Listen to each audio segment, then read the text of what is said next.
and welcome to the Luv MEESH Podcast. I'm your host, Meesh. It is a billion podcasts to listen to, and the universe guided you right here to this one. So hello, welcome. There are 7.9 billion people in the world today, yet you met me, and this is not by happenstance. This is divine meaning, and may we guide each other well. Now, I am in this world, but I am not of it. On this podcast, you're going to hear topics about both the spiritual world as well as the earthly world. My goal is to keep learning and evolving and spreading love. Oh my God, I have my timer on. I literally was recording. I have my timer on and it did not save. So here we go again. Hey, love, and welcome to another episode of the Luv MEESH Podcast. I'm your host, Meesh. If this is your first time joining me, welcome. If you are returning, hey, girl. Hey, mister. Welcome back. So today we're going to be talking about Think and Grow Rich, which is a book by Napoleon Hill. I so thoroughly enjoyed this book. I will read it like every year or make me some oracle cards or angel cards or what do you call those little things? Or index cards, because it's just a wealth of knowledge in there. Like, I thoroughly enjoyed it. And I want to give a shout out to, I am in a Facebook group called Higher Learning. Let me make sure I say it right. High Life Book Club, Higher Learning. Please join. The originators of the group read every day at 12 noon. We do vote on our books. This was the book that we voted on. And I've had this PDF. Let me tell you, I have hard books that I haven't gotten to yet. So I'm so excited to go over the article with you. So it's called The 13 Powerful Principles in Think and Grow Rich.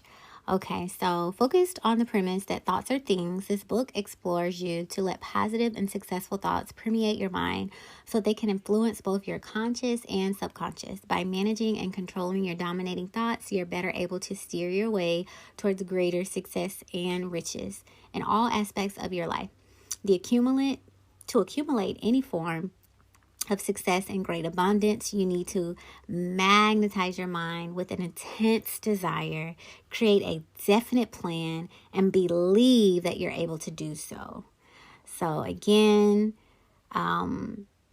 magnetize your mind. So desire, intense desire, definite plan, and belief that you'll be able to do so. This is where Napoleon Hill's 13 principles come in. Number 1, desire.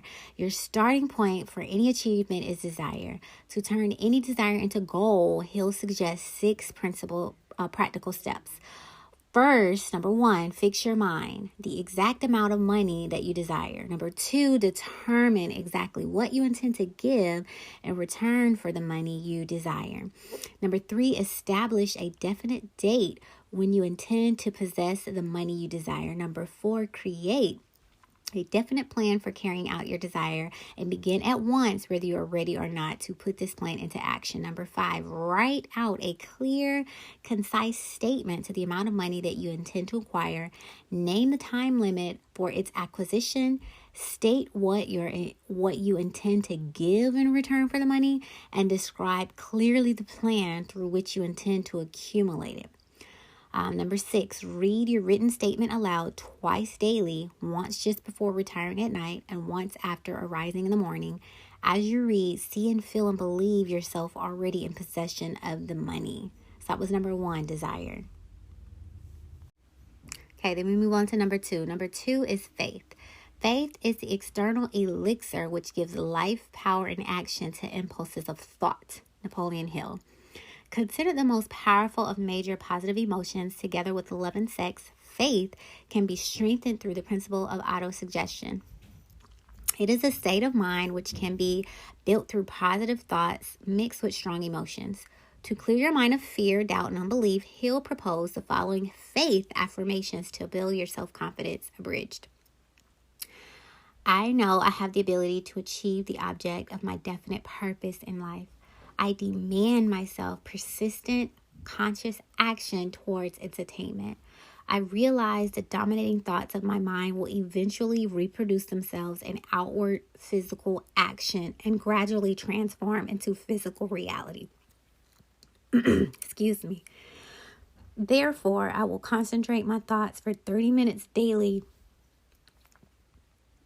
I'm sorry, y'all. The devil is a lie. We're going to read this. I realize the dominating thoughts of my mind will eventually reproduce themselves in outward physical action and gradually transform into physical reality. Therefore, I will concentrate my thoughts for 30 minutes daily on thinking of the person I intend to become and creating a clear mental picture.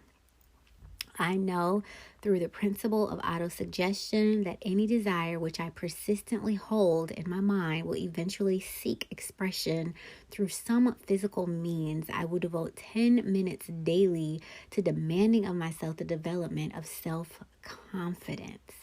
I have clearly written down a description of my definite chief aim in life, and I will never stop trying until I shall have developed sufficient self-confidence of its attainment.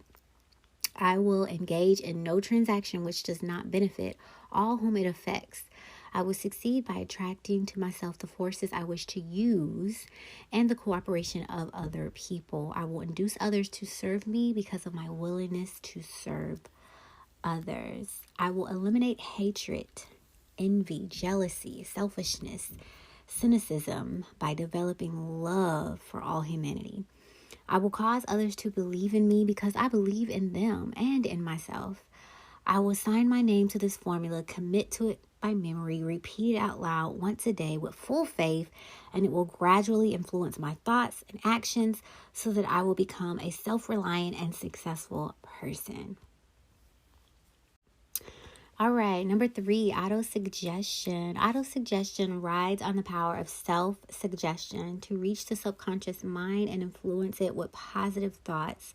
In contemporary parlance, it is known as the power of visualization, a technique used by coaches everywhere to trick your subconscious mind into believing in a possibility through repeated instruction. Here's how Hill suggests it can be done. 1, find ideal environment. Look for a quiet spot where you will not be disturbed. Number 2, close your eyes and repeat out loud.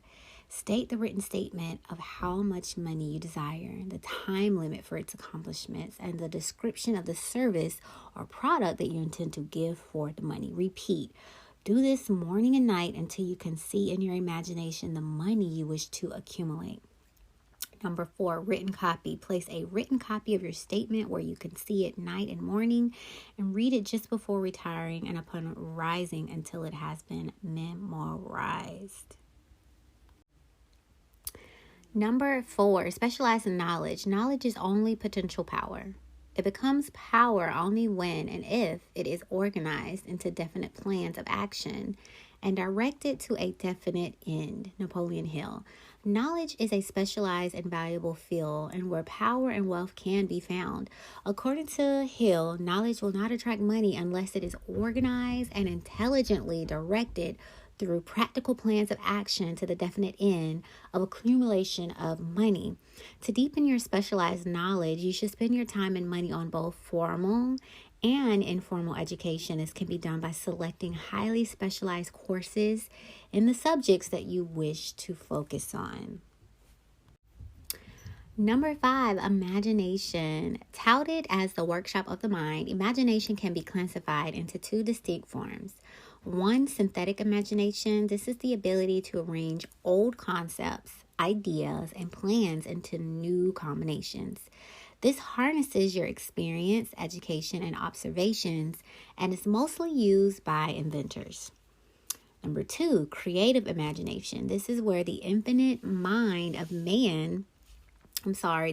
finite mind of man communications directly with the infinite intelligence. It is represented through hunches or inspirations received by the subconscious.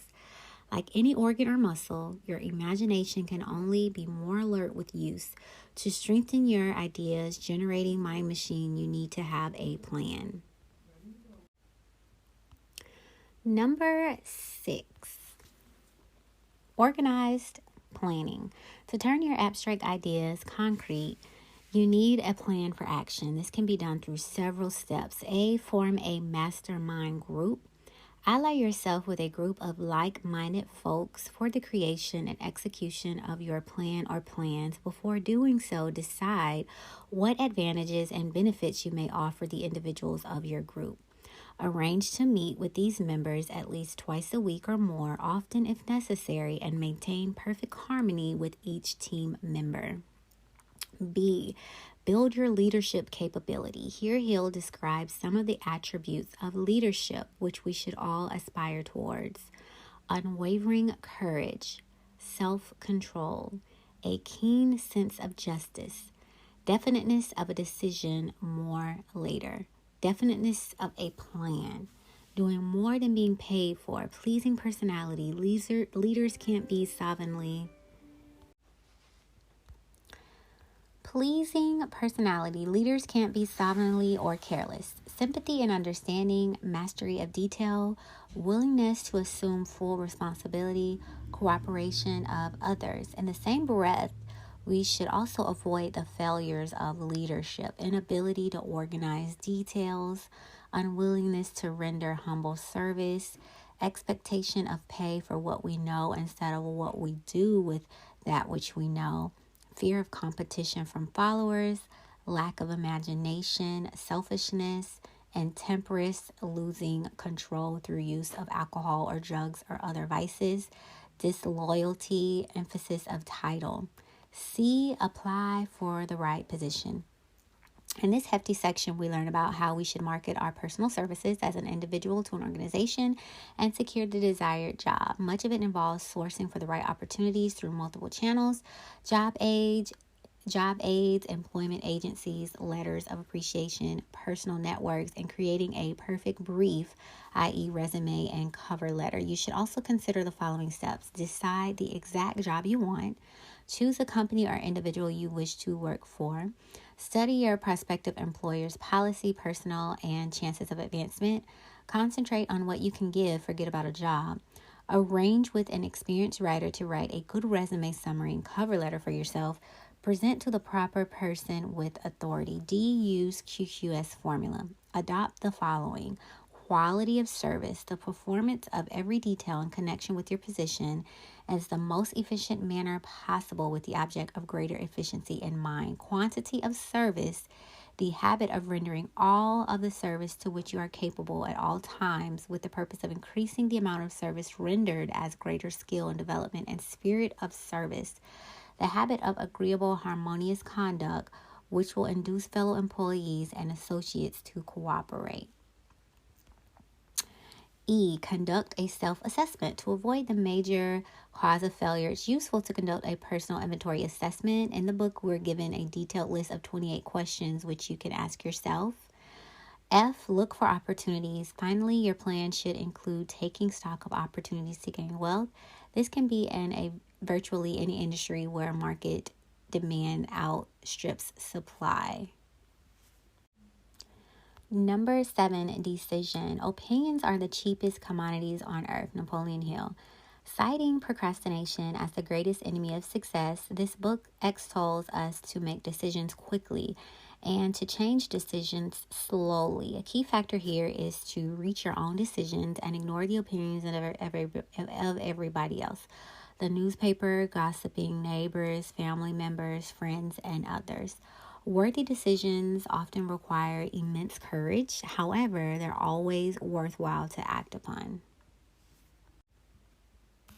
Number 8, persistence. Persistence is the cornerstone of any form of worthwhile endeavor. It allows you to overcome your failures and to withstand the journey along the long road to success. There are 4 steps cited in the book. Number 1, definite purpose backed by a burning desire for fulfillment. Number 2, a definite plan expressed by continuous action. Number 3, an independent mind closed against all negative and discouraging influences, including negative suggestions of relative friends and acquaintances. Number 4, friendly alliance, forming a mastermind with one or more persons who will encourage you to follow through with your plan and purpose. Number 9, the power of the mastermind, defined as coordination of knowledge and effort in a spirit of harmony between 2 or more people for the attainment of a definite purpose. The forming of a mastermind allows you to multiply your brain power. Mr. Andrew Carnegie Masterminds Group, for example, consisted of 50 staff members whom he surrounded himself with for the purpose of manufacturing and marketing steel. By identifying and enlisting people in your mastermind group, you can increase your power. Here it refers to the organized efforts required to enable you as an individual to transmute desires into its monetary equivalent. Number 10, the mystery of sex transmutation. When driven by this desire, i.e. sex, men develop keenness of imagination, courage, willpower, persistence, and creative ability unknown to them at all times. Napoleon Hill. This chapter invariably confounds readers. What it seeks to communicate is this: can you convert your energies emotionally, intentionally, and creatively for sexual expression into a positive force that will bring forth riches? To do so, consider this two-step approach to transmute your sexual energy in a positive way. 1. Mental stimulation. Stimulate your mind so that it functions on a higher than average plane, using the same intensity and desire of a sexual encounter. Number 2, form a perfect picture. Concentrate on the known factors of your invitation and create in your mind a perfect picture of unknown factors. Hold this picture steady until it has been taken over by the subconscious mind, and then wait for your answer to flash by your mind. The emotion of sex stands for the head of the list of human emotions. As far as intensity and driving forces are concerned, the result of sex transmutation is the increase of thought to such a pitch that the creative imagination becomes highly receptive to ideas. Napoleon Hill. Number 11, the subconscious mind. The energies to energize and feed your subconscious mind with positive thoughts, you should use autosuggestion to give instructions that focuses on the 7 positive emotions. I'm going to list the 7 emotions. The emotion of desire, faith, love, sex, enthusiasm, romance, and hope. At the same time, you should avoid any thoughts associated with the 7 negative emotions. The emotion of fear, jealousy, hatred, revenge, greed, superstition, and anger. An interesting point here involves the power of prayer. Here it is suggested that if you pray for a thing, but have fear as you pray, that you must not receive it. Your prayer will have been in vain.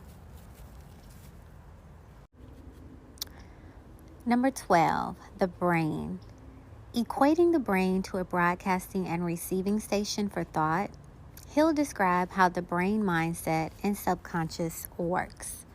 Let me exact some of its experts below.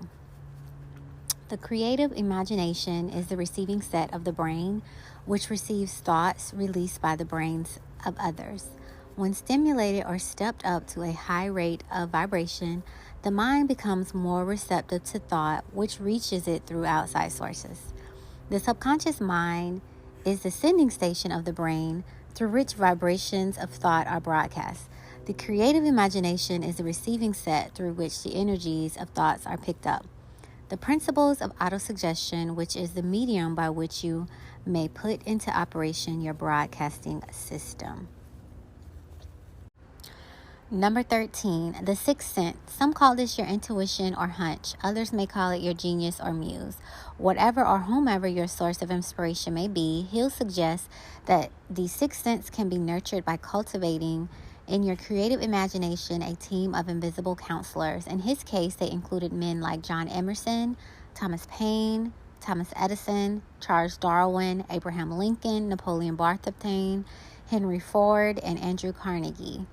By forming an imaginary cabinet, you can tap the ideas, thoughts, and knowledge of these distinguished luminaries in your mind.